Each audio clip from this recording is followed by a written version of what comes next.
Le mensonge le plus dangereux est celui que l'on se raconte à soi-même. Accrochez-vous, car cet épisode est conçu pour secouer l'audience. On s'attaque à la résistance psychologique, notre tendance à préférer le confort du mensonge à l'inconfort de la vérité. C'est le moment d'utiliser le marteau de Friedrich Nietzsche. Nous disons tous vouloir la vérité, mais est-ce vraiment le cas?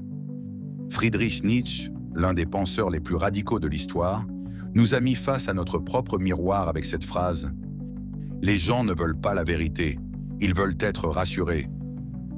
C'est une vérité qui pique. Pourquoi? Parce qu'elle suggère que nous passons une grande partie de notre vie à entretenir des mensonges.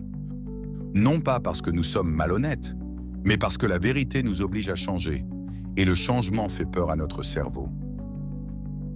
Dans la formation « La seule issue est en soi », nous avons établi que 99,99% de nos certitudes sont des illusions.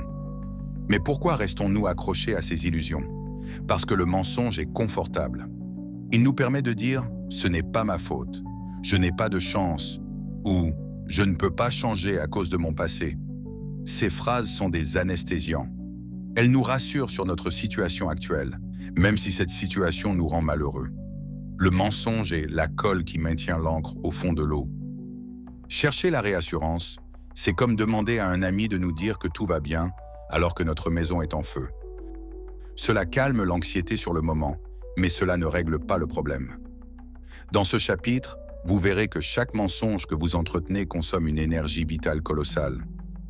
Maintenir une fausse façade, se justifier sans cesse, nier l'évidence, tout cela vous épuise.